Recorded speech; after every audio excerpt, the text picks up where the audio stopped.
single day. I'm gonna make something great. That's my way. Hi guys, welcome back to Stripped Finance. So today we are going to be talking about how much money you should budget for entertainment. Now this is, there's a good difference between someone who makes X amount of money and someone who makes Y amount of money, right? Because I make a lot of money, I can afford to budget more money for entertainment, which mostly goes to video games. I'm not gonna lie. The amount of video game memorabilia I have is a little ridiculous. Just a bit. I have almost every console. Almost.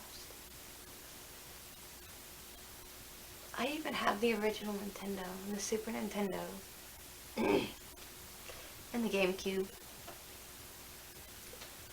Because I'm weird. So, how much should someone budget for entertainment? Now, there is a whole thing where you're, supposed to keep X amount for every paycheck. That's way too complicated, and some people can't do that. It just is what it is. So basically, entertainment falls into budgeting category of wants, which are discretionary expenses that are not necessary for basic survival, but are good for, they're good to budget for. Leaving room in your budget for entertainment ensures that you have some money available for relaxation, whether on your own or with friends. Basically, what this means is everyone needs to relax every now and then, right? I need to, you need to. So I always have a little bit of money set aside for whenever I need to go out and do something just to get away and breathe for a few minutes. The average cost of entertainment per month for one person will depend on your income, expenses, and personal savings goals. Use a few guidelines to decide on the right amount. So basically, you have to define what your entertainment expense is, right? Like I said, mine is video games. Video games, books. I spend a lot of money on video games and books. I have a bookshelf over there. I also do canning, though, which is kind of an expense, I guess. Because, I do spend money on it, so it is an expense. But at the same time, I save money in the winter whenever I don't have to, go to the grocery store. So, that's nice. Anyways, so defining your entertainment expenses, right? Which typically going to the movies, sporting event, if you're into sports, of course. I'm not a big sports fan, so I don't really put any money back for sporting events. I don't even like hockey, and that's one of the most violent sports. Wrestling is okay every now and then. I just don't get into it as much as I used to. So, usually cell phones or basic internet services fall into the category of utilities, right? But I don't really consider it to be a utility because I don't need it. I like having internet though, so. The average consumer spending statistics during the pandemic years aren't a good indicator of common spending habits due to a combination of employment, stimulus checks, fear, and other short-term factors. Basically, COVID messed a lot of people up, right? So,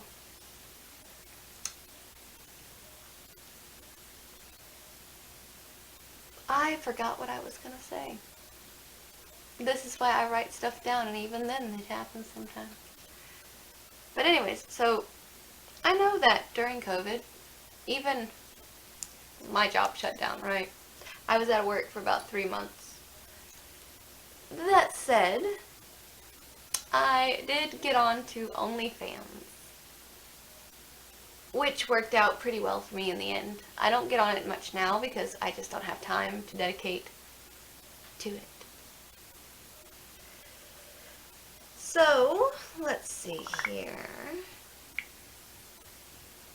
The recommended budget guidelines most financial advisors recommend is that you spend anywhere from 5 to 10% of your after-tax income on miscellaneous expenses that include entertainment and recreation.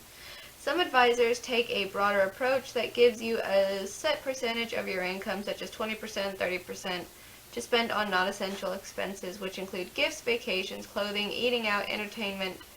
And these guidelines give you more flexibility in how you spend your disposable income. If you don't know what disposable income is, that's basically just money that has nowhere else to go. You can do what you want with it. So setting your budget, the right amount to budget for entertainment really depends on how much money you make and what your other expenses are and what your priorities are with regard to your disposable income. If you have high salary but a modest living expenses, you may be able to spend $500 plus per month on entertainment. On the other hand, if you have more debt than the average household, you may have to put your money towards that and won't have much left for entertainment. To set your budget list your living expenses, including debts, and calculate how much is left. Allocate this money among areas where you want to spend it, which may include vacations, gifts, eating out, buying clothes, and entertainment. I know that I work a lot, okay? I work 5 to 6 days a week. So, like twice a year, I take a vacation. And this is where the money that I don't spend on video games and books goes.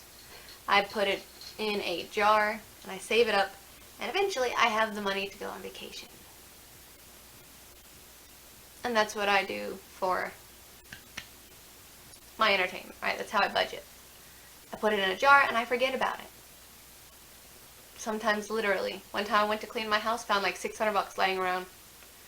Had no idea what I put it away for. No idea. But that's it for today. I'll see y'all next time.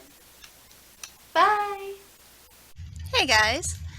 Congratulations on making a video. So as you know, I am your financial gardener, right?